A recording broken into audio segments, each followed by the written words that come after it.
안녕하세요. 편안한 노후입니다. 오늘 들려드릴 이야기는 한순간에 모든 것을 잃을 뻔했던 한 주부의 이야기입니다. 어머니를 모시고 산부인과에 갔다가 옆 병실에서 부산으로 출장 갔다던 남편을 발견했습니다. 남편은 젊은 여비서에게 다정하게 죽을 떠먹여주며 말하더군요. 몸만 나으면 바로 혼인신고하자. 집에서 늙어가는 저 여편네는 빈손으로 내쫓고 양평에 있는 저 빌라는 네 이름으로 해줄게. 충격에 빠진 제게 어머니는 침착하게 한 가지를 지시하셨고 그 결과 남편은 모든 것을 잃고 말았습니다. 지금부터 제 이야기를 시작합니다. 제 이름은 나연이, 올해 35입니다. 결혼한 지는 꼬박 8년이 되었네요. 지난 8년간 제 이름 나연이는 점점 희미해지고 고인철 씨 아내, 그리고 결국에는 남편 고인철의 입에서 나오는 집구석에만 처박혀 있는 아줌마가 되었습니다. 저는 한때 잘 나가는 광고회사의 아트 디렉터였습니다. 저만의 포트폴리오가 있었고 성장 가능성이 있었으며 미래에 대한 꿈이 있었습니다. 하지만 결혼 후 남편은 자신의 건설 자재 사업에 전적인 지원이 필요하다고 했습니다.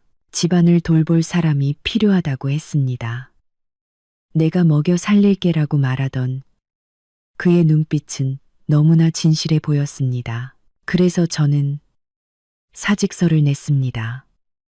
붓과 디자인 프로그램을 상자 깊숙이 넣고 그 대신 앞치마와 행주를 들었습니다.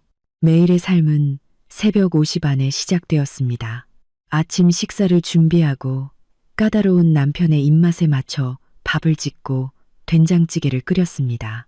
계란찜은 늘 부드러워야 했고 김치는 그가 좋아하는 브랜드의 것이어야 했습니다. 그를 출근시킨 후 60평짜리 집을 청소하고 그가 아끼는 비싼 닭이 세트를 닦고 베란다에 화초 수십 개를 돌봤습니다. 그러고는 시장에 가서 장을 보고 새로운 레시피를 연구했습니다.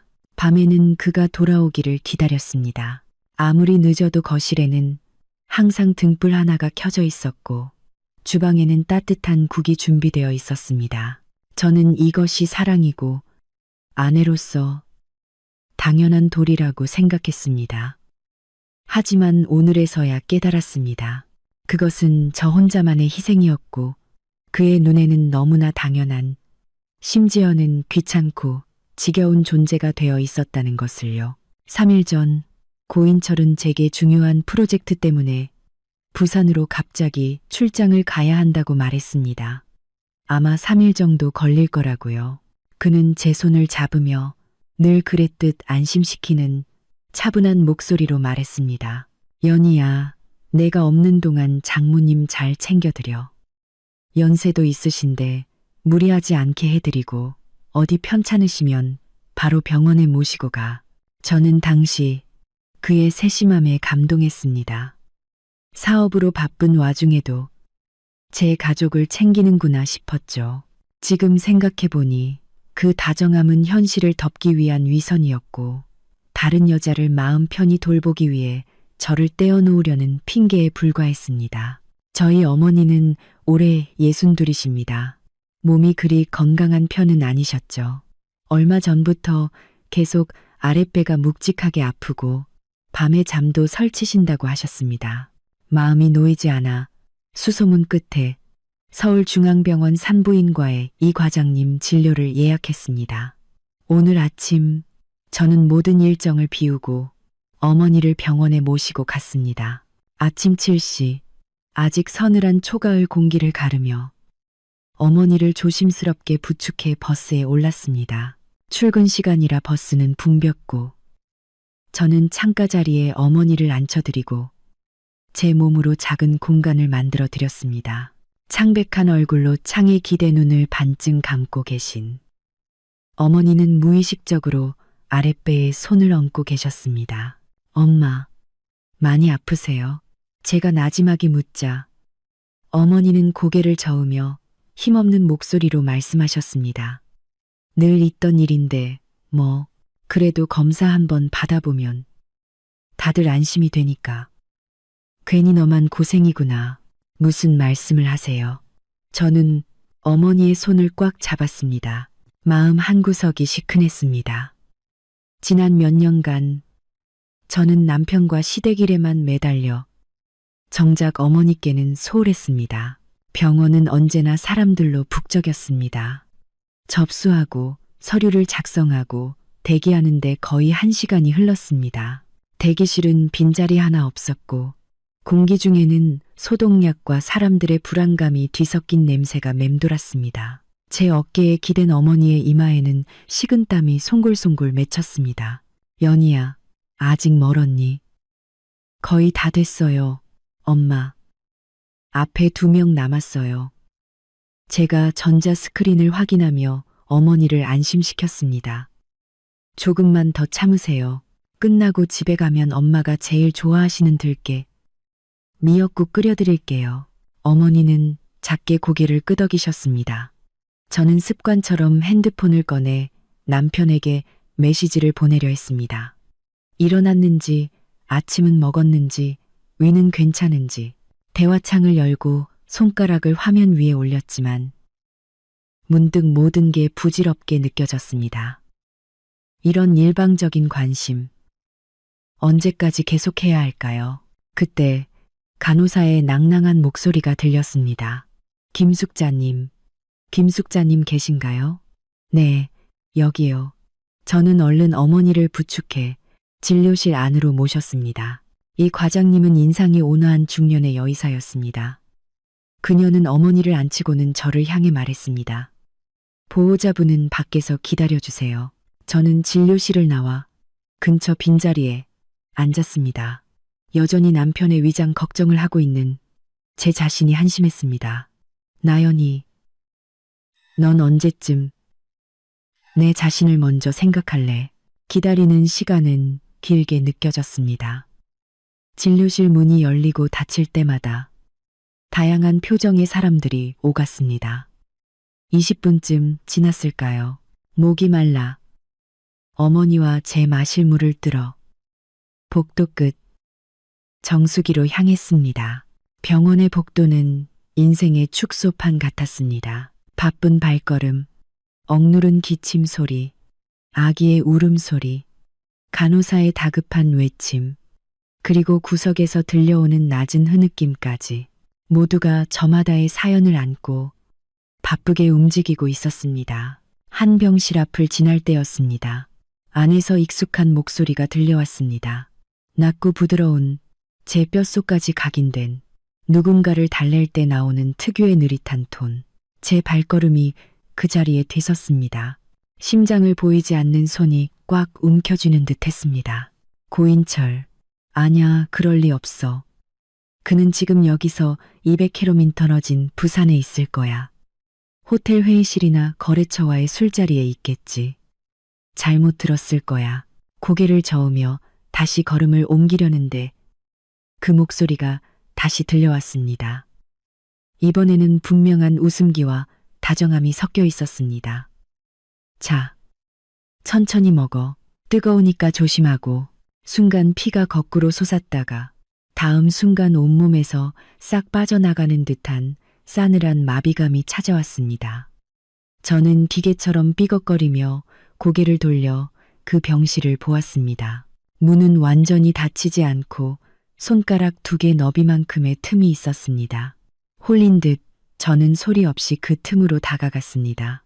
손끝이 얼음장처럼 차갑고 미세하게 떨렸습니다. 문틈으로 옅은 회색 맨투맨의 짙은 청바지를 입은 남자의 뒷모습이 보였습니다. 넓은 어깨, 단정하게 정돈된 머리카락. 제가 매일 아침 만져주던 바로 그 모습이었습니다. 그의 손에는 작은 꽃무늬가 그려진 보온병이 들려 있었고 그는 살짝 몸을 숙여 침대에 누운 사람에게 무언가 말을 건네고 있었습니다. 그리고 그가 살짝 고개를 돌렸습니다. 지난 8년간 아침 햇살 속에서 밤의 등불 아래에서 제가 행복하다고 믿었던 수많은 순간에 보았던 바로 그 얼굴. 정말 고인철이었습니다. 3일간 출장이라던 제 남편이 지금 서울중앙병원 병실에서 제가 한 번도 본 적 없는 편안한 옷차림으로 낯선 여성용 보온병을 들고 침대에 누운 누군가를 향해 제가 오랫동안 보지 못했던 집중적이고 부드러운 표정을 짓고 있었습니다. 그 순간 세상의 모든 소리가 사라졌습니다. 복도의 소음은 흐릿한 배경음으로 멀어지고 귓가에는 제 심장 소리만이 요란하게 울렸습니다. 그리고 병실 안에서 들려오는 구역질 날만큼 다정한 속삭임. 저는 문 밖에 못 박힌 듯 서 있었습니다. 눈은 그 틈에 고정된 채 마치 그 장면을 불태워버릴 듯이 노려보았습니다. 고인철은 숟가락으로 보온병에서 국물을 떠서 조심스럽게 입으로 불어시킨 뒤 침대 쪽으로 내밀었습니다. 결혼식에서 제게 반지를 끼워주고 추운 겨울 제 차가운 발을 녹여주던 그 손이 지금은 너무나 자연스럽게 다른 여자를 위해 똑같이 다정한 행동을 하고 있었습니다. 침대에 누운 사람이 고개를 살짝 들었습니다. 젊고 창백했지만 수줍은 미소가 어린 얼굴. 송민아. 그 이름이 얼음바늘처럼 제 머릿속을 찔렀습니다. 고인철의 여비서. 작년에 대학을 졸업하고 그의 회사에 입사했죠. 남편이 몇 번이나 제게 말했었습니다. 새로 온 송대리, 집이 많이 어렵대. 부모님은 시골에 계시고 혼자 서울에서 고생이 많아. 애는 참 착하고 성실해. 그의 말에는 상사로서의 걱정이 묻어났습니다. 심지어 한 번은 설날에 제게 연희야. 송대리가 타지에서 보내는 첫 명절이라 외로울 텐데 우리 세뱃돈이라도 좀 챙겨주자라고 말하기까지 했습니다. 그때 저는 뭐라고 생각했을까요? 남편이 마음이 따뜻하고 부하 직원을 아낄 줄 아는 사람이라고 생각했습니다. 그래서 두둑하게 챙겨주라고 신신당부까지 했죠. 제가 얼마나 가엾은 존재였는지, 제가 진심으로 안타까워했던 그 가여운 사람이 지금 병상에 누워 제 남편의 극진한 간호를 당연하다는 듯이 받고 있었습니다. 그리고 정작 법적인 아내인 저는 비열한 관음증 환자처럼 문 밖에서 이 잘짜인 연극을 엿보고 있었습니다. 송민아는 입을 벌려 그 국물을 받아 마셨습니다. 긴 속눈썹을 내리깔며 나지막이 말했습니다. 대표님, 정말 죄송하고 감사해요. 저 혼자 할 수 있는데 바보 같은 소리. 고인철의 목소리는 꿀처럼 달콤했습니다. 그는 아주 자연스럽게 손을 들어 그녀의 입가에 묻지도 않은 국물 자국을 닦아주었습니다. 지금은 환자니까 얌전히 누워있어. 이런 건 아무것도 아니야. 그는 다시 한 숟가락을 떠서 참을성 있게 그녀의 입으로 가져갔습니다. 그 눈빛에 담긴 집중과 애정은 지난 8년간의 결혼 생활 속에서 제가 거의 잊고 지냈던 것이었습니다. 연애할 때는 있었을지도 모르죠. 하지만 결혼 후, 특히 최근 몇 년간 그의 시선은 핸드폰이나 서류, 재무제표에 더 오래 머물렀습니다. 어쩌다 제게 향하는 시선에는 피곤함과 짜증이 섞여 있곤 했습니다. 그런데 지금 그는 다른 여자를 향해 극진한 인내심과 부드러움을 보여주고 있었습니다. 분노가 용암처럼 심장 깊은 곳에서부터 끓어올라 처음의 충격과 냉기를 단숨에 집어삼켰습니다. 온몸이 주체할 수 없이 떨렸고 손톱이 손바닥을 깊게 파고들었습니다. 그 아픔 덕분에 간신히 이성의 끈을 붙잡을 수 있었습니다. 그가 부산 출장이라고 한 것은 여기서 다른 여자 병수발을 들기 위해서였습니다. 제게는 어머니를 잘 돌보라고 당부해놓고 정작 자신은 상간녀에게 온갖 정성을 쏟고 있었습니다. 이 뻔뻔한 위선과 이중잣대에 무딘 칼로 신경을 계속해서 베이는 듯한 고통이 밀려왔습니다. 뛰어들어가고 싶었습니다. 그의 위선적인 가면을 벗겨버리고 그 쌍판의 손찌검이라도 하고 싶었습니다. 하지만 제 발은 마치 납덩이라도 매단 듯 그 자리에 붙어 움직이지 않았습니다. 더 깊은 공포가 저를 태샴했습니다. 뛰어들어가서 모든 것을 까발린 다음에는 제게는 아무런 무기도 없었습니다. 직업도 수입도 어쩌면 이 집조차도 곧 잃게 될지 모르는 상황이었습니다. 바로 그때 송민아가 미간을 살짝 찌푸리며 적당히 걱정스러운 표정을 지었습니다. 대표님, 근데 사모님, 정말 모르시겠죠? 저 자꾸 불안해서 고인철은 손을 들어 다정하게 그녀의 머리를 쓰다듬었습니다. 그 행동에 제 속이 뒤집혔습니다. 그의 얼굴에는 순간 짜증이 스쳤지만 목소리는 여전히 부드러웠습니다. 걱정 마. 집구석에만 처박혀서 사회랑 단절된 여자가 뭘 알겠어. 출장 간다고 하면 몸 조심해라. 밥 잘 챙겨 먹어라. 그 소리밖에 안 해.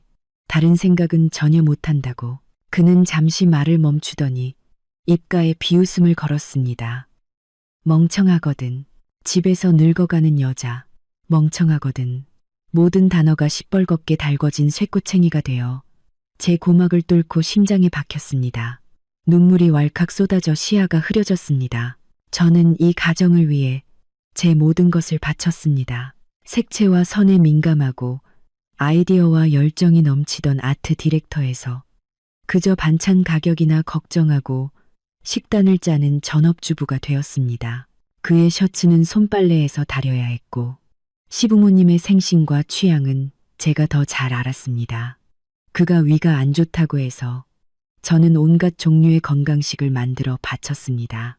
8년의 청춘, 8년의 헌신이 고작 멍청하거든이라는 6글자로 돌아왔습니다. 저는 아랫입술을 피가 날 정도로 꽉 깨물었습니다. 울면 안 돼. 소리를 내서도 안 돼. 눈앞의 흐릿함을 억지로 닦아내고 문의 귀를 더 가까이 댔습니다. 그들이 어디까지 계획했는지 반드시 알아야 했습니다. 고인철은 송민아를 안심시킨 듯 목소리를 낮추었습니다. 계획대로 되고 있다는 듯한 의기양양한 톤이었습니다. 넌 그냥 푹 쉬어. 다 알아서 해놨으니까. 회사 일은 부사장한테 맡겨서 문제없고 집에 있는 그 여자도 잘 구슬려 놨어. 너 몸만 나으면. 우리 바로. 뒷말은 너무 작아서 들리지 않았지만 제 마음속 위험 신호는 극한까지 치달았습니다. 불길한 예감이 차가운 해일처럼 저를 덮쳤습니다. 병실 안에서 송민아는 기대감에 부푼 목소리로 물었습니다. 대표님, 몸만 나으면 바로 뭐요? 근데 아직 사모님이랑 이혼도 안 하셨잖아요. 저 자꾸 무서워요. 이혼? 고인철은 그녀의 말을 끊었습니다. 단호하고 확신에 찬 목소리였습니다. 그건 시간 문제야. 넌 아무 생각 말고 몸조리나 잘해. 퇴원해서 기운 차리면 우리 바로 혼인신고부터 하자. 혼인신고. 송민아의 목소리는 기쁨에 겨워 순간 높아졌다가 이내 다시 낮아졌습니다. 하지만 그 들뜬 기색은 숨길 수 없었습니다. 정말요? 대표님. 진짜죠? 그럼 사모님은요? 반대하고 난리치시면 어떡해요? 고인철은 비웃었습니다. 그 웃음소리에 담긴 냉혹함과 무정함에 저는 문 하나를 사이에 두고도 소름이 돋았습니다. 그 아줌마? 진작에 질렸어. 맨날 부엌대기처럼 기름 냄새나 풍기고 입만 열면 시시콜콜한 집안 얘기뿐이잖아. 재미라고는 하나도 없어. 미나야, 걱정 마. 내가 다 계획해놨어. 그의 목소리는 더 낮아졌지만 저는 모든 단어를 똑똑히 들을 수 있었습니다. 얼음 송곳처럼 제 귀를 파고드는 말이었습니다. 지금 사는 아파트는 혼인 후에 산 거라 좀 복잡한데 3년 전에 투자용으로 사둔 양평 강변 빌라는 내 단독 명의거든. 이미 사람 알아봐서 며칠 안에 우리 어머니 명의로 이전해 놓을 거야. 나중에 나연이한테 이혼하자고 할 때 그 빌라는 우리 엄마 거니까 걔랑은 1원 한 푼 상관없는 재산이 되는 거지. 집에 있는 예금이랑 펀드는. 그는 자신만만하고 잔인한 미소를 짓는 듯 했습니다. 걔가 절대 알 수 없게 만드는 방법은 얼마든지 있어. 떠셔 걔는 빈손으로 쫓겨나는 거야. 왔던 곳으로 그대로 돌아가면 돼. 빈손으로 내쫓는다. 그 말은 더 이상 막연한 불안감이 아니었습니다. 그것은 지난 8년간의 모든 기만과 배신, 이용이 담긴 거대한 망치가 되어 제 가슴을 내리쳤습니다. 쿵 하는 소리와 함께 머릿속이 하얘지고 윙윙거렸습니다. 온몸의 피가 다 빠져나간 듯 사지가 차갑고 마비되었습니다. 저는 벽에 기대 간신히 쓰러지지 않고 버텼습니다. 그랬구나. 그는 이미 모든 것을 계획하고 있었습니다. 바람은 충동적이었을지 몰라도 재산을 빼돌리고 저를 빈털터리로 만들 계획은 절대 즉흥적일 수 없습니다. 이것은 제 8년의 결혼 생활과 제가 당연히 가져야 할 법적인 공동 재산을 노린 치밀하게 계획된 약탈이었습니다. 8년의 부부의 정, 8년의 세월, 그를 위해 밥을 짓고 집안을 돌보고 시부모를 봉양했던 모든 헌신과 희생이 그의 눈에는 한 푼의 가치도 없었습니다. 그는 심지어 헤어질 때 최소한의 법적인 보장조차 제게 베풀고 싶어 하지 않았습니다. 그는 제가 가진 모든 것을 빼앗아 그의 젊은 애인에게 바치고 싶어 했습니다. 배은망덕. 제가 한 번도 그에게 쓸 것이라고 상상도 못했던 단어가 그 순간 너무나 선명하게 떠올랐습니다. 저는 문틈으로 보이는 한때 제 모든 것이었던 남자를 보며 낯설음과 공포를 느꼈습니다. 이렇게 악랄하고 연기력이 뛰어난 사람과 8년을 함께 살았다니. 극한의 분노와 뼛속 깊은 원망, 그리고 뒤늦게 밀려오는 억울함과 공포가 뒤섞여 제 마지막 평정심을 무너뜨렸습니다. 몸이 격렬하게 떨리다가 옆에 있던 병원 안내판을 건드리고 말았습니다. 툭 하는 작은 소리가 복도에 울려 퍼졌습니다. 그 소리는 시끄러우면서도 규칙적인 복도의 소음 속에서 유난히 날카롭게 들렸습니다. 병실 안의 대화가 뚝 끊겼습니다. 죽음 같은 정적이 2초간 흘렀습니다. 누구야? 밖에 고인철의 경계심 가득한 목소리가 들렸습니다. 거기에는 미세한 당황스러움이 섞여 있었습니다. 심장이 목구멍으로 튀어나올 듯이 뛰었습니다. 생존 본능이 모든 것을 압도했습니다. 저는 허둥지둥 뒤로 물러나 복도 모퉁이의 그림자 속으로 몸을 숨겼습니다. 차가운 타일 벽에 등을 붙이고 숨소리조차 새어나가지 않게 입을 틀어막았습니다. 병실 문이 거칠게 열리는 소리가 들렸습니다. 고인철의 발소리가 복도로 나왔다가 잠시 멈춰 주변을 살폈습니다. 그 순간 시간은 무한히 늘어났습니다.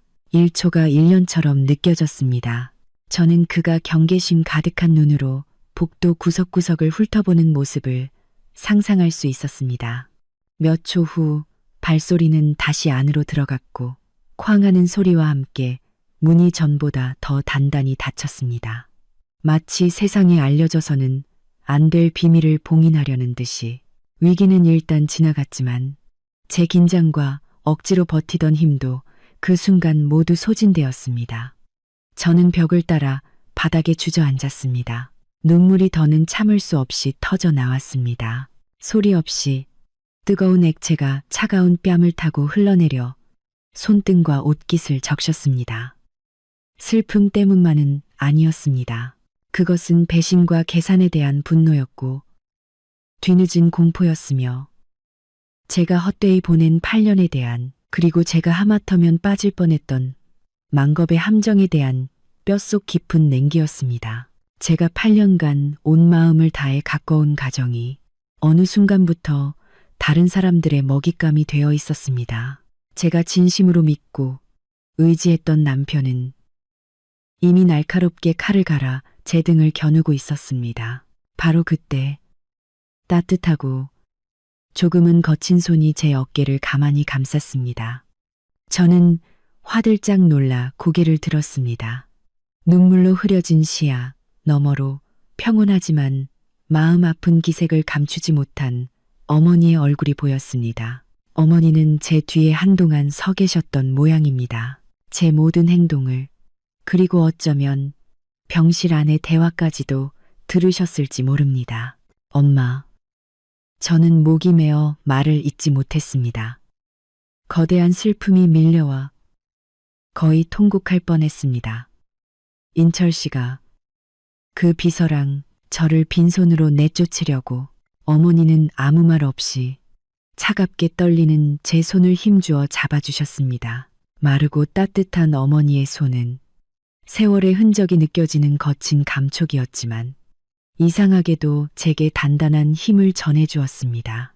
어머니는 제 앞에 쭈그려 앉아 다른 손으로 제 얼굴에 눈물을 닦아주셨습니다. 그 눈빛에는 당황스러움 대신 온갖 풍파를 겪어낸 사람, 특유의 냉철함과 날카로움이 있었습니다. 연희야, 울지 마라. 어머니의 목소리는 높지 않았지만 이상하리만치 또렷하고 힘이 있었습니다. 눈물로는 아무것도 해결 못해. 지금은 울 때가 아니야. 내가 허둥댈수록 저놈들한테 휘둘리는 거야. 저는 어머니를 보았습니다. 62의 어머니. 머리는 희끗희끗하고 얼굴에는 주름이 깊었지만 눈빛만은 여전히 맑았습니다. 젊은 시절 아버지를 일찍 여의고 혼자 저를 키우며 온갖 고생을 다 하셨던 분입니다. 삶의 고난은 어머니를 꺾지 못했고 오히려 어떤 일에도 흔들리지 않는 침착함과 강인함을 주었습니다. 저는 코를 훌쩍이며 얼굴을 아무렇게나 닫고 가쁜 숨을 고르려 애썼습니다. 맞습니다. 울어서 뭘 하겠습니까? 눈물은 배신자의 양심을 되돌릴 수도 제 재산을 지켜주지도 못합니다. 엄마, 다 들으셨어요? 제가 잠긴 목소리로 묻자 어머니는 고개를 끄덕였습니다. 얼굴은 고요했지만 눈빛에는 서늘한 기운이 스쳤습니다. 들었다. 그 고인철이란 놈 정말 사람 속은 모르는 거구나. 너희 결혼 전에 내가 그랬지. 쟤는 눈빛이 가볍고 말이 너무 번지르르해서 조심해야 한다고.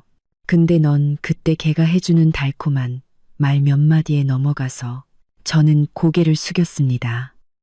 끝없는 후회와 자책이 밀물처럼 저를 덮쳤습니다. 맞습니다. 연애 시절 고인철은 제게 얼마나 지극정성이었는지. 비 오는 날이면 회사 앞에서 우산을 들고 기다렸고 제가 무심코 먹고 싶다고 한 디저트를 사기 위해 도시의 절반을 헤맸습니다. 제가 아플 때는 밤새 곁을 지켰습니다. 저는 그의 다정함에 눈이 멀어 어머니와 친구들의 걱정을 뒤로하고 그를 선택했습니다. 결혼 후에는 모든 것을 바쳐 이 가정과 이 남자에게 제 인생을 걸었습니다. 결과는 이토록 처참했습니다. 이제 와서 후회해봤자 늦었다. 어머니는 제 등을 토닥였습니다. 이왕 이렇게 된 거 후회나 자책은 아무 소용없어.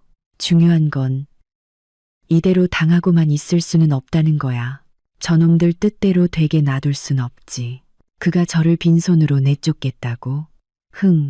그렇게 쉽게는 안 될 거다. 저는 고개를 들었습니다. 잿빛이던 눈에 희미한 희망이 어렸지만 이내 현실의 벽에 부딪혔습니다. 하지만 엄마, 저한테는 아무런 증거가 없어요. 말뿐인데 그가 인정하겠어요? 증거는 만들면 되지. 어머니의 눈빛은 마치 사냥감을 포착한 노련한 사냥꾼처럼 날카로웠습니다. 네가 지금 해야 할 첫 번째 일은 침착해지는 거야. 절대적으로. 저놈한테 가서 따지거나 눈치채게 해서는 안 돼. 네가 안다는 걸 알게 되는 순간 재산을 빼돌리는 속도는 더 빨라질 거고 너를 상대할 더 악랄한 방법을 찾아낼 거다. 그럼 저는 이제 어떻게 해야 해요? 저는 마치 구명줄이라도 잡은 듯 간절하게 물었습니다. 어머니의 시선이 제가 꽉 쥐고 있던 핸드폰에 닿았습니다. 이걸 써야지. 어머니는 목소리를 낮췄습니다. 너는 지금 아무 일도 없는 것처럼 행동해. 저놈이 저 여자랑 병실에 있다며 기회를 봐서 다시 가까이 가.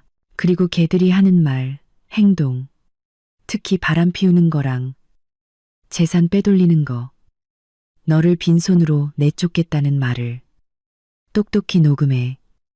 영상이면 더 좋고, 녹음, 녹화, 둘 다 해놔.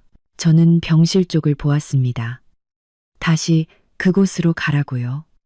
녹음이요. 만약에 들키면, 그러니까 조심해야지. 빠르고 정확하게. 어머니는 제게 힘을 주려는 듯 눈빛을 단단히 했습니다. 연희야, 이게 가장 확실하고 강력한 증거야. 이것만 있으면 나중에 법정에 가서 저놈이 무슨 말을 해도 소용없어. 기억해. 너는 지금 너 자신을 위해 싸우는 거야. 내 8년의 세월을 위해, 그리고 네 미래를 위해 싸우는 거라고. 두려워해서도, 마음 약해져서도 안 돼. 어머니의 말은 제 무너져가는 마음에 주사된 강심제 같았습니다. 맞습니다. 두려워할 수 없습니다. 물러서는 순간 저는 모든 것을 잃게 될 것입니다. 저 두 남녀에게 짓밟히고 비웃음 당하게 될 것입니다. 저는 법이라는 무기를 들어 제가 마땅히 받아야 할 권리를 지켜야 합니다. 분노는 차가운 결심으로 바뀌었습니다. 저는 눈물을 닦고 심호흡을 하며 표정을 가다듬었습니다. 흐트러진 머리와 옷매무새를 정리했습니다. 엄마 알겠어요. 우선 엄마 검사부터 마저 받으시고 집에 가서 차근차근 계획을 세워요. 어머니와 함께 진료실 문 앞으로 돌아왔을 때 저는 겉으로는 평온을 유지하려 했었지만 심장은 계속 미친 듯이 뛰었습니다. 진료실 문이 열리고 간호사가 어머니를 안으로 불렀습니다. 안으로 들어가려는데 이 과장님이 저를 보며 말했습니다. 보호자분은 밖에서 기다려주세요. 저는 고개를 끄덕이고 진료실 문을 닫았습니다. 돌아서는 순간 억지로 지었던 평온함이 무너질 뻔했습니다. 벽에 기대 눈을 감고 심호흡했습니다. 무너지면 안 돼, 나연이. 증거가 필요해. 저는 핸드폰을 꺼내 배터리를 확인하고 녹음 기능과 카메라 앱을 켰습니다. 영상 촬영을 무음으로 설정하고 플래시를 껐습니다. 핸드폰을 손에 쥐고 화면을 안쪽으로 하여 몸에 붙였습니다. 카메라 렌즈가 정면을 향하도록 각도를 맞췄습니다. 모든 준비를 마치고 저는 다시 한번 심호흡하며 정수기 쪽으로 걸어갔습니다. 발걸음은 아주 느리고 안정적으로, 시선은 복도 양옆을 무심하게 훑는 척했지만 귀는 쫑긋 세운 채였습니다. 다시 그 병실을 지날 때 문은 여전히 닫혀 있었지만 안에서 간간히 대화 소리가 들려왔습니다. 저는 멈추지 않고 복도 끝 정수기까지 걸어가 뜨거운 물을 반쯤 받아 벽에 기댄 채 천천히 마셨습니다. 실은 미친 듯이 뛰는 심장을 진정시키고 기회를 엿보는 것이었습니다. 5분쯤 지났을까요? 저는 물컵을 들고 다시 돌아왔습니다. 이번에는 목표가 분명했습니다. 병실 문에서 3미터 떨어진 곳에서부터 걸음을 늦추고 핸드폰 메시지를 확인하는 척 고개를 숙였습니다. 그리고 몸으로 가린 채 옆구리에 붙인 핸드폰 카메라 렌즈를 병실 문 쪽으로 슬쩍 향하게 하고 녹화 버튼을 눌렀습니다. 병실 안에서 고인철과 송민아의 대화가 선명하게 들려왔습니다. 송민아가 애교 섞인 목소리로 말했습니다. 대표님, 저한테 정말 잘해주세요. 퇴원하면 제가 대표님 꼭 잘 챙겨드릴게요. 사모님보다 100배는 더 잘할 자신 있어요. 고인철의 웃음소리에는 애정이 듬뿍 담겨 있었습니다. 이 바보야, 이제 우리 한 가족 될 건데 챙기긴 뭘 챙겨. 그 나연이랑 너랑 비교가 된다고 생각해. 걔는 이제 매력이라고는 하나도 없어. 맨날 꾀죄죄한 모습만 보면 입맛이 뚝 떨어진다고. 물컵을 든 제 손가락에 힘이 들어가 뼈마디가 하얘졌습니다. 하지만 저는 걸음을 멈추지 않고 여전히 느리고 일정한 속도로 병실 문 앞을 지나갔습니다. 핸드폰 화면에는 문틈으로 보이는 제한된 시야였지만 고인철이 침대 옆에 앉아 있고 송민아가 침대에 기대 앉은 다정한 모습이 선명하게 담겼습니다. 문 앞을 몇 걸음 지나친 뒤 저는 귀밑머리를 정리하는 척하며 재빨리 녹화를 중지했습니다. 심장이 가슴 안에서 미친 듯이 요동쳤습니다. 잡았다. 그들이 함께 있는 영상과 대화를 확보했다. 하지만 이걸로는 부족하다. 더 직접적인 재산 은닉에 대한 증거가 필요하다. 저는 물컵을 창가에 내려놓고 다시 핸드폰을 들었습니다. 이번에는 녹음 기능을 켜고 병실 문 옆으로 다가가 핸드폰 마이크 부분을 문에 바짝 붙였습니다. 이 위치는 문 앞에서 서성이는 것보다 훨씬 눈에 띄지 않았습니다. 안에서는 식기가 부딪히는 소리가 들렸고 이어서 송민아의 걱정스러운 목소리가 들려왔습니다. 대표님, 그 빌라 어머님 명의로 해두는 거 정말 안전한 거예요? 법적으로 문제 생기지는 않겠죠. 제가 듣기로는 부부 공동재산은 걱정 마. 고인철의 목소리는 자신감과 약간의 의기양양함으로 가득했습니다. 변호사한테 다 자문 구해놨어. 그 빌라는 내가 결혼 전에 투자 의향서를 썼고 결혼 후에 등기만 마친 거라. 비록 혼인 후 재산으로 잡히긴 해도 매입 자금 대부분이 내 결혼 전 재산이나 부모님 증여금에서 나왔다는 것만 증명하면 돼. 빠져나갈 구멍은 얼마든지 있어. 일단 우리 엄마 명의로 해뒀다가 상황 정리되고 우리 혼인신고하면 네 명의로 다시 옮겨주면 돼. 그 법도 모르는 나연이가 뭘 알겠어. 그럼 집에 있는 돈은요? 통장 내역 조회하면 어떡해요? 송민아가 질문했다. 조회. 고인철은 코웃음을 쳤다. 집에 있던 예금은 내가 이미 조금씩 여러 개 안전한 계좌로 다 옮겨놨어. 잘 안 쓰는 통장 몇 개랑 내 사촌 동생 이름으로 펀드도 거의 다 환매했고 이혼하자고 할 때쯤이면 통장 잔고는 얼마 남지도 않을 거야. 걔가 아무리 뒤져봤자 소용없어. 난 이미 다 계획해놨다고. 사업이 망해서 투자 실패해서 빚만 남았다고 할 거야. 운 좋으면 걔한테 공동 채무까지 좀 떠넘길 수도 있고. 악랄하고 음험하다. 저는 온몸이 차갑게 식는 것을 느끼며 이를 악물었습니다. 그는 저를 빈손으로 내쫓는 것도 모자라 빚까지 뒤집어 씌우려 했습니다. 제 귀로 직접 듣지 않았다면 8년을 함께 산 사람이 이토록 악독할 수 있다는 것을 절대 믿지 못했을 것입니다. 대표님, 정말 대단하세요. 모든 걸 다 생각해 두셨네요. 역시 대표님만 믿으면 돼요. 송민아의 목소리에는 존경심이 가득했습니다. 그러니까 넌 마음 푹 놓고 몸조리나 잘해. 모든 게 다 정리되면 우리 좋은 날은 이제부터 시작이야.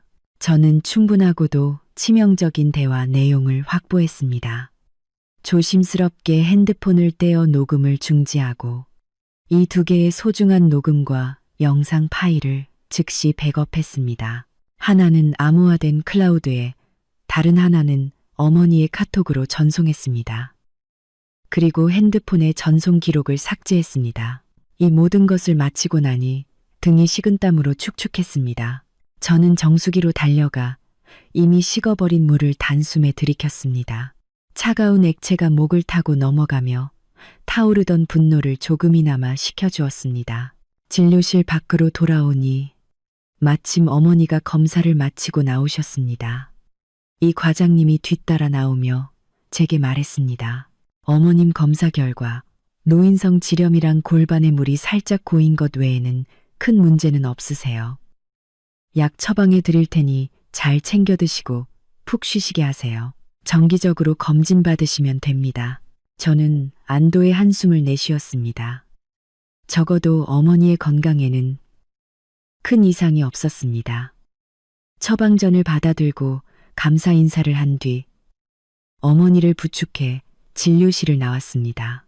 수납하고 약을 받으러 가는 길에 저는 어머니께 핸드폰을 건네 녹음한 내용을 들려드렸습니다.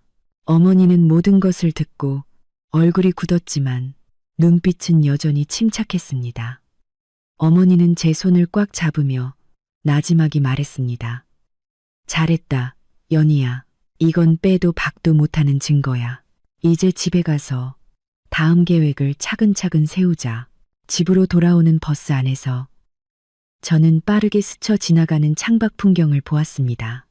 여전히 바쁘게 돌아가는 도시의 모습과 달리 제 인생은 오늘 오전에 송두리째 뒤집혔습니다. 하지만 이상하게도 처음의 붕괴와 절망이 지나간 자리에 전에 없던 맑은 정신과 힘이 서서히 차오르고 있었습니다. 고인철, 송민아, 너희가 내게 빚진 것, 나를 속인 것, 내가 반드시 이자까지 쳐서 전부 되돌려 받겠어. 집에 도착하니 벌써 점심시간이었습니다. 저는 어머니를 소파에 앉혀드리고 따뜻한 물과 함께 약을 챙겨드렸습니다. 연희야, 너도 좀 쉬어라. 너무 긴장하고 있으면 몸 상해. 어머니는 제 손을 잡아 옆에 앉히셨습니다. 일은 하나씩 차근차근 해야 해. 이제 증거는 확보했지만 아직 부족해. 특히 재산 은닉에 대한 구체적인 물증 말이야. 녹음만으로는 저놈이 그냥 허풍이었다, 농담이었다고 발뺌할 수도 있어. 은행 거래 내역서, 이체 기록, 부동산 등기부 등본 같은 서류가 필요해. 저도 고개를 끄덕였습니다. 네, 엄마 말이 맞아요. 집에 있는 서류나 통장, 계약서들은 어디 있는지 대충 알아요. 돈 관리는 인철 씨가 했지만 중요한 서류들은 서재에 보관했거든요. 다음에 그 사람이 또 출장 간다고 하면 그때 샅샅이 뒤져볼게요. 찾기만 해서는 안 돼. 목록을 만들고 전부 사진으로 찍어도. 어머니가 덧붙였습니다. 그리고 고인철한테는 절대 티내지 마. 오히려 전보다 더 다정하게 대해서 그놈이 방심하게 만들어야 해. 그러다 보면 제풀에 더 많은 증거를 흘릴 수도 있어. 어머니의 말이 끝나기가 무섭게 거실 테이블 위에 놓인 제 핸드폰이 울렸습니다. 화면에는 고인철이라는 이름이 떠 있었습니다. 저와 어머니는 서로를 마주 보았고 어머니는 제게 격려의 눈빛을 보내며 고개를 끄덕였습니다. 저는 핸드폰을 들고 베란다로 나가 심호흡을 한 번 한 뒤 전화를 받았습니다. 제 목소리는 평소와 같은 다정하고 따뜻한 톤으로 조절되어 있었습니다. 심지어 출장 간 남편을 걱정하는 듯한 뉘앙스까지 섞어서요. 여보, 바쁜 거 끝났어요? 점심은 먹었고요. 전화기 너머로 들려오는 남편의 목소리. 배경은 조용했습니다. 시끄러운 식당이나 사무실 같지는 않았습니다. 방금 일 하나 끝내고 먹으려고. 연희야, 장모님 병원은 다녀왔어. 결과는 어떻대? 그의 목소리는 너무나 자연스럽고 걱정이 가득했습니다. 만약 제가 그의 진짜 모습을 보지 않았다면 또다시 이 위선적인 연기에 속아 넘어갔을 겁니다. 속으로는 비웃으며 겉으로는 여전히 다정하게 대답했습니다. 네, 다녀왔어요. 방금 집에 도착했어요. 의사 선생님이 큰 문제는 아니고 그냥 염증이 좀 있는 거라고 약 잘 챙겨 먹고 푹 쉬면 된대요. 걱정하지 마세요. 그래, 다행이다. 네가 고생이 많았네. 장모님 잘 챙겨드리고 너도 몸 조심해. 알았어요. 당신이야말로 밖에서 너무 무리하지 말고 밥 제때 챙겨 먹어요. 위 안 좋잖아요. 호텔은 지낼만 해요. 밤에 에어컨 너무 세게 틀지 말고요. 저는 그의 말에 맞춰 현모양처 연기를 이어갔습니다. 응, 다 괜찮아. 걱정 마. 그는 제 걱정이 만족스러운 듯 목소리가 한결 부드러워졌습니다. 아, 맞다. 여기 일이 생각보다 좀 복잡해서 며칠 더 있다가 가야 할 것 같아. 며칠 더. 송민아가 아직 퇴원을 못했나 보군. 저는 속으로 생각하며 입으로는 순순히 대답했습니다. 괜찮아요. 일이 먼저죠. 마음 편히 일 보고 와요. 집은 내가 있으니까. 혹시 갈아입을 옷은 충분해요? 보내줄까요? 아니야. 여기서 사면 돼. 그는 제가 정말로 무언가를 보낼까봐 겁이 나는 듯 황급히 거절했습니다. 아, 나 지금 거래처 사람 와서 이만 끊어야겠다. 저녁에 다시 전화할게. 네, 그럼 일 보세요. 몸 잘 챙기고요. 저는 순순히 전화를 끊었습니다. 얼굴의 미소는 순식간에 사라지고 차가운 혐오감만이 남았습니다. 거실로 돌아와 어머니께 말했습니다. 일이 복잡해서 며칠 더 있어야 한대요. 잘 됐네. 어머니의 눈빛이 날카로웠습니다. 그 며칠이 우리에게는 준비할 시간이야. 우선 집에 있는 재산 관련 서류부터 다 찾아내서 상황을 파악해. 그리고 믿을 만한 변호사를 알아봐야겠다. 그날 오후 저는 서재에 틀어박혔습니다. 고인철의 서재는 깔끔하게 정돈되어 있었습니다. 큰 책상과 벽면을 채운 책장에는 대부분 건축, 경제 관련 서적들이 꽂혀 있었고 잠겨있는 서랍이 몇 개 있었습니다. 저는 열쇠가 어디 있는지 알았습니다. 그는 중요한 열쇠들을 책상 오른쪽 첫 번째 서랍에 작은 철제 상자에 넣어두는 버릇이 있었습니다. 결혼 초 혹시 자기가 열쇠를 깜빡하면 제가 서류를 꺼내줄 수 있도록 알려준 것이었습니다. 열쇠로 서랍을 열자 안에는 회사 계약서, 일부와 인감, 중요한 영수증, 그리고 가족 관련 서류들이 분류되어 있었습니다. 저는 서류함 하나를 꺼냈습니다. 그 안에는 우리 집의 모든 재산 목록이 들어 있었습니다. 등기부등본은 2개였습니다. 하나는 지금 우리가 사는 60평짜리 아파트. 결혼 3년 차에 구입했고 저와 고인철 공동 명의로 되어 있었습니다. 다른 하나는 그가 언급했던 양평의 강변 빌라. 등기부등본에는 그의 이름만 덩그러니 적혀 있었습니다. 등기일은 3년 전이었습니다. 저는 핸드폰으로 부동산 등기 정보를 조회했습니다. 빌라 주소와 고인철의 정보를 입력하자 해당 부동산이 일주일 전 증여를 원인으로 박춘심에게 소유권 이전 등기가 완료되었다는 결과가 나왔습니다. 박춘심, 고인철의 어머니였습니다. 역시 그의 행동은 정말 빨랐습니다. 저는 조회 결과를 캡처해서 저장했습니다. 다음은 통장이었습니다. 집의 주거래 통장은 공동 명의였지만 실물 카드는 그가 가지고 다녔습니다. 하지만 비밀번호는 저도 알고 있었습니다. 모바일 뱅킹에 접속해 잔액을 확인하는 순간 저는 절망했습니다. 화면에 찍힌 숫자는 8, 765, 233원, 1000만 원도 채 되지 않았습니다. 고인철의 사업은 최근 몇 년간 꽤 잘 됐고 연 수입이 최소 78억은 되었습니다.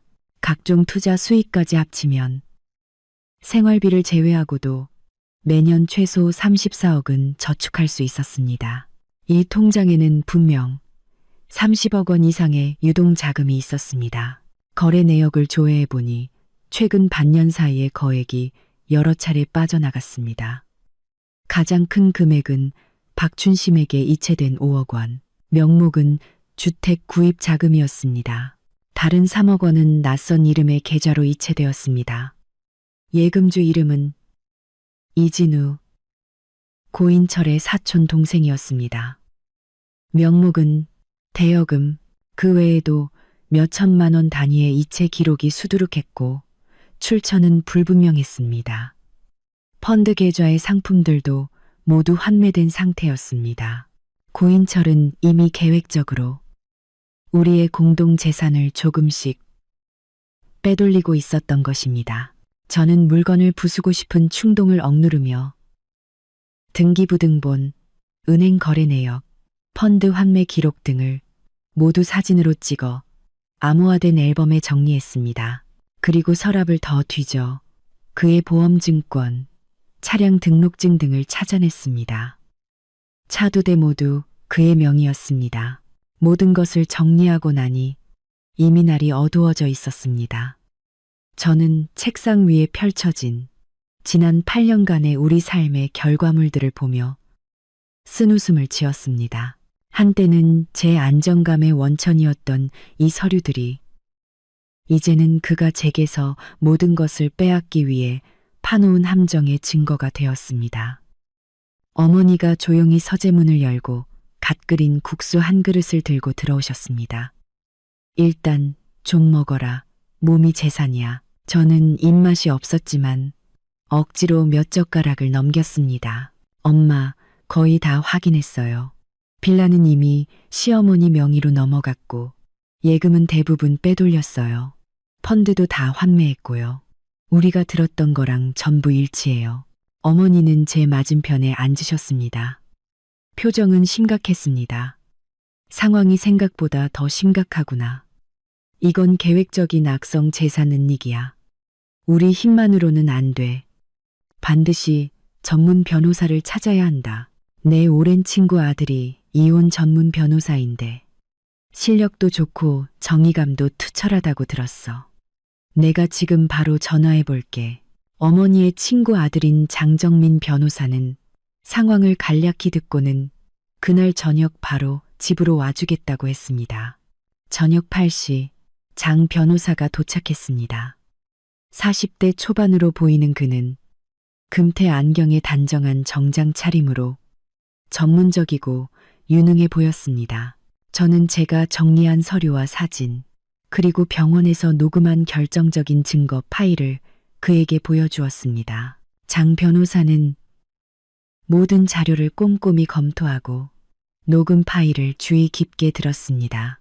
그는 빌라 구입 시점이나 자금 출처, 이체 빈도, 고인철의 회사 경영 상태 등 세부적인 질문을 몇 가지 했습니다. 모든 상황을 파악한 후 그는 안경을 고쳤으며 말했습니다. 나연희 씨, 너무 걱정하지 마십시오. 남편분의 행위는 법적으로 명백한 악의적인 부부 공동 재산 은닉에 해당합니다. 민법에 따르면 이혼 시 재산을 은닉, 처분한 유책 배우자에게는 재산 분할에서 불이익을 주거나 아예 분할 대상에서 제외할 수도 있습니다. 그의 차분하고 논리적인 설명에 제 불안했던 마음이 조금씩 가라앉았습니다. 현재 확보하신 증거, 특히 이 녹음 파일이 아주 결정적입니다. 남편분에게 혼인 파탄에 중대한 귀책 사유가 있고 재산을 은닉하려는 악의적인 의도가 있었다는 것을 직접적으로 증명합니다. 이것은 소송에서 매우 유리한 고지를 점하게 해줄 겁니다. 하지만 그는 말을 이었습니다. 녹음만으로는 부족합니다. 법정은 증거의 연쇄성을 중요하게 봅니다. 재산 은닉에 대해서는 은행의 공식적인 거래 내역서, 부동산 등기 이전 서류 등 더 확실한 물증이 필요합니다.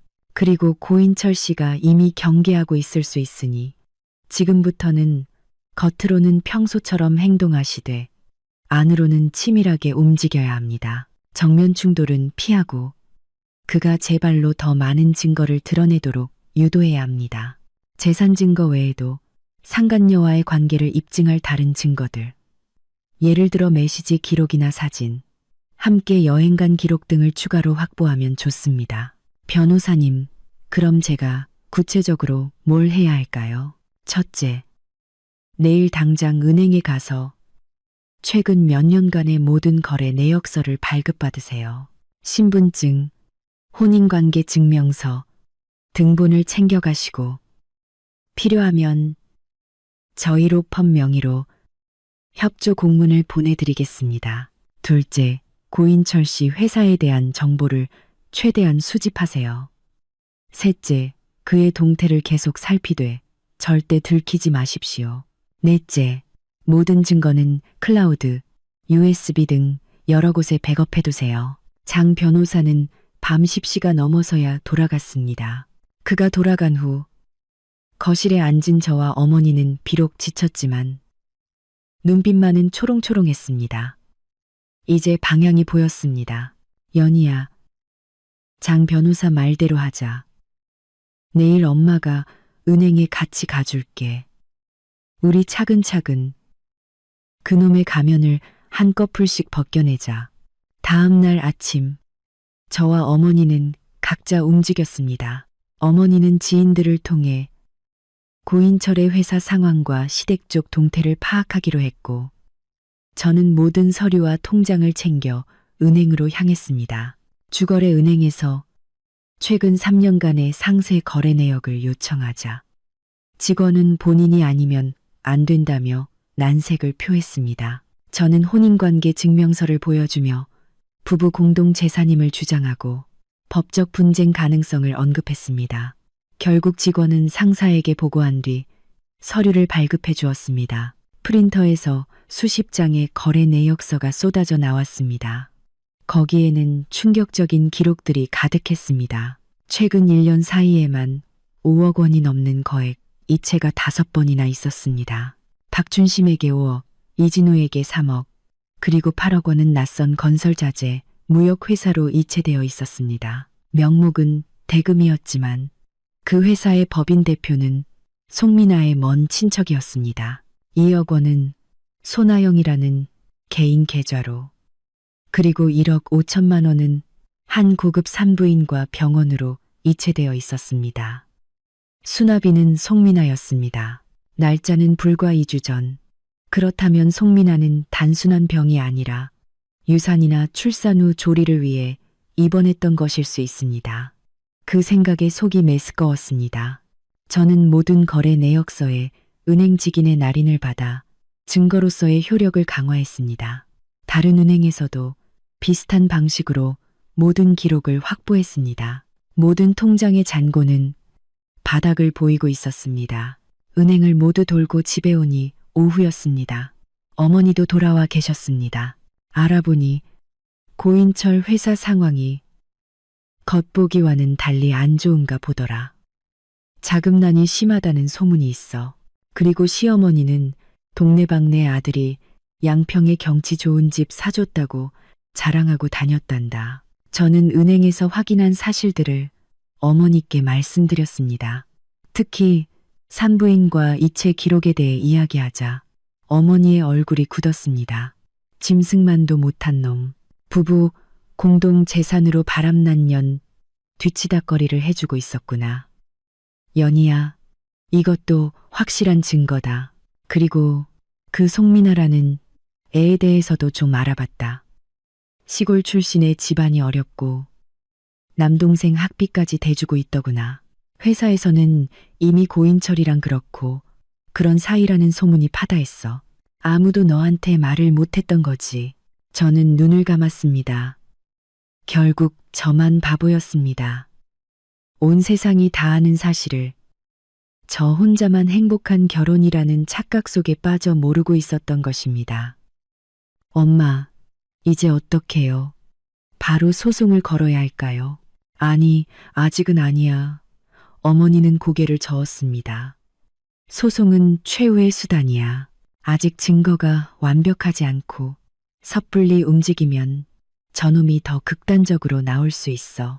일단은 저쪽에서 먼저 움직이게 기다려보자. 어머니의 예감은 정확했습니다. 고인철이 출장에서 돌아온 지 3일째 되던 날 오후 제 핸드폰으로 낯선 번호의 문자가 도착했습니다. 내용은 지난번보다 더 노골적이고 악의에 차 있었습니다. 나연희 씨, 인철 씨 돌아왔는데 아직도 이혼 안 했어요? 자리 차지하고 버티지 말고 좀 꺼지라고요. 인철 씨가 마음 약해서 말 못하는 것 같은데 눈치껏 좀 굴어요. 빌라도 예금도 당신 몫은 없으니까 얌전히 꺼지라고. 안 그러면 당신이랑 당신 엄마 이 동네에서 얼굴도 못 들고 다니게 만들어줄 테니까. 송민아였습니다. 저는 기가 막혀 웃음이 나왔습니다. 이 여자는 세상이 자기 중심으로 돌아간다고 생각하는 걸까요? 저는 어머니의 조언대로 일부러 상처받고 현실을 부정하는 아내를 연기하기로 했습니다. 누구신데 이런 문자를 보내시나요?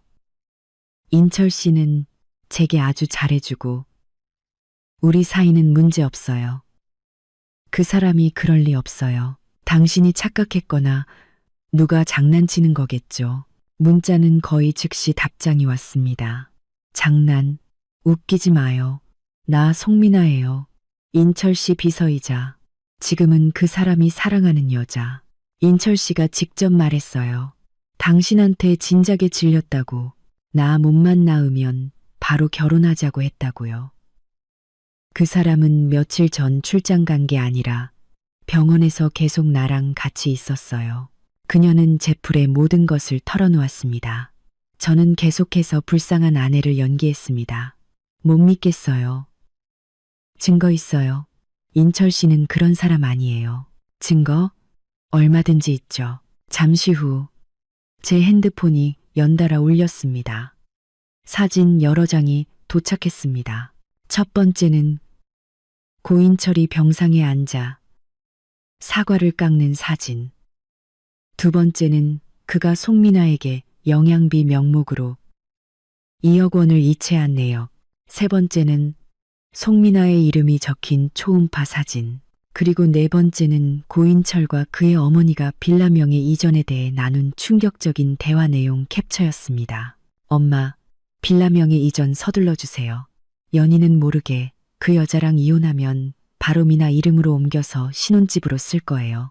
알았다. 아들. 그 나연이는 복도 없지. 미나는 내가 보니까 싹싹하고 우리 집안의 떡두꺼비 같은 손주도 안겨줄 애야. 저는 격렬하게 떨리는 손으로 핸드폰을 쥐었습니다. 이 증거들은 너무나 결정적이었습니다. 특히 마지막 대화 캡처는 그의 외도와 재산, 은닉, 그리고 저를 빈손으로 내쫓으려는 모든 계획을 하나로 잇는 완벽한 증거였습니다. 송민아라는 멍청한 여자가 저를 자극하려다 제 손에 가장 강력한 무기를 쥐어준 것입니다. 저는 모든 사진과 문자 내용을 캡처하고 백업한 뒤 그 번호를 차단했습니다. 그리고 즉시 장 변호사에게 전화를 걸었습니다. 변호사님, 상황이 바뀌었습니다. 상대방이 이번 주말에 탄파할 것 같습니다. 저희 쪽 증거는 거의 다 모였습니다. 그가 움직이기 전에 저희가 먼저 선수를 칠 수 있을까요? 장 변호사는 잠시 생각하더니 말했습니다. 좋습니다. 그렇다면 소송을 불사한 협상, 전략으로 가시죠. 모든 소송 자료를 준비해서 최악의 경우까지 각오했다는 태세를 보여주는 겁니다. 동시에 우리에게 최대한 유리한 조건의 이혼 합의서, 초안을 준비해서 그가 탄파하는 순간 그의 눈앞에 던져주는 겁니다. 그에게 두 가지 선택지를 주는 거죠. 이 합의서에 서명하고 최소한의 체면이라도 지킬 것인가, 아니면 법정에서 모든 것을 잃고 사회적으로 매장당할 것인가. 알겠습니다, 변호사님. 그렇게 하죠. 다음 날 저는 변호사 사무실에서 장 변호사와 함께 모든 법적 준비를 마쳤습니다. 손에 들린 두툼한 서류 봉투가 제게는 천군만마처럼 든든했습니다. 주말, 고인철, 너와 나의 마지막談판을 시작할 시간이었다. 결전의 날, 토요일 저녁이었습니다. 고인철은 술과 담배 냄새를 풍기며 결연한 표정으로 집에 돌아왔습니다. 저녁 식사 내내 무거운 침묵이 흘렀고 식사 후 그는 드디어 입을 열었습니다. 연희야, 우리 할 얘기가 있어. 그는 예상대로 감정이 식었다. 공동의 화제가 없다는 진부한 변명들을 늘어놓으며 이혼을 요구했습니다. 저는 그의 연기를 조용히 지켜보다가 찻잔을 내려놓으며 차분하게 물었습니다. 고인철 씨, 당신 지금 나랑 이혼하자는 거죠? 그래서 재산 분할은 어떻게 하고 싶은데요? 제가 지난 8년간 공짜로 식모살이 해줬으니 빈손으로 나가라는 건가요? 빈손이라는 단어에 그의 얼굴이 하얗게 질렸습니다. 그는 당황하며 아니라고 소리쳤지만 저는 그의 말을 끊고 준비해둔 질문들을 폭포수처럼 쏟아냈습니다. 우리 공동명의 통장에 있던 30억은 어디 가고 이제 1,000만 원도 안 남았죠. 당신 어머니께 주택 구입 자금으로 보낸 5억은 뭐고요? 사촌 동생한테 대여금 명목으로 보낸 3억은요? 그리고 당신의 성실한 직원 송민아 씨에게 보낸 영양비 2억이랑 그녀의 친척 회사로 보낸 대금 8억, 고급 산부인과에 지불한 1억 5천만 원은 다 무슨 돈이죠? 제 입에서 정확한 액수와 명목이 흘러나올 때마다 고인철의 얼굴은 잿빛으로 변해갔습니다. 그는 귀신이라도 본 듯 저를 쳐다보며 네가 어떻게 라며 말을 잇지 못했습니다. 저는 그의 변명을 비웃으며 핸드폰을 꺼내 병원에서 녹음한 파일을 재생했습니다. 거실에는 그의 다정한 목소리와 저를 빈손으로 내쫓겠다는 잔인한 계획이 울려 퍼졌습니다. 그는 완전히 얼어붙었습니다. 저는 멈추지 않고 송민아가 보낸 사진들을 그의 눈앞에 들이밀었습니다. 이건 당신의 진정한 사랑 송민아 씨가 저를 조롱하려고 친히 보내준 증거들이에요. 당신과 당신 어머니가 나눈 대화까지 아주 친절하게 보내줬더군요. 고인철은 모든 증거 앞에서 완전히 무너졌습니다. 그는 소파에 주저앉아 끝났어. 다 끝났어. 라며 절망적인 신음을 내뱉었습니다. 잠시 후 그는 분노와 공포가 뒤섞인 눈으로 저를 노려보며 악독한 여자라고 소리쳤습니다. 하지만 그의 발악은 더 이상 제게 아무런 위협이 되지 않았습니다. 저는 장 변호사가 준비해준 이혼 합의서, 초안과 변호사 서한을 그의 앞에 던졌습니다. 합의서 내용을 확인한 그의 얼굴은 경악으로 물들었습니다. 미쳤어. 집은 내 거고, 대출금은 내가 갚고, 빌라는 팔아서 70%를 너한테 주고, 빼돌린 돈도 70%를 내놓으라고. 위자료가 5억, 이건 강도 짓이야. 강도? 저는 차갑게 웃었습니다. 고인철 씨, 이건 법에 근거한 겁니다. 당신의 귀책 사유를 고려하면 재산을 하나도 못 받을 수도 있어요. 선택하세요. 이 합의서에 서명하고 최소한의 사업체라도 건질래요? 아니면 법정에서 모든 것을 공개하고 당신의 고객, 사업 파트너, 그리고 당신이 그렇게 애지중지하는 사회적 체면까지 전부 잃을래요? 당신과 송민아 씨의 아름다운 사랑 이야기를 온 세상에 알려줄 수도 있고요. 제 말은 그의 마지막 남은 희망까지 철저히 부숴버렸습니다. 그는 모든 것을 잃을 수 있다는 공포에 질려 결국 무너졌습니다. 떨리는 목소리로 그는 물었습니다. 합의,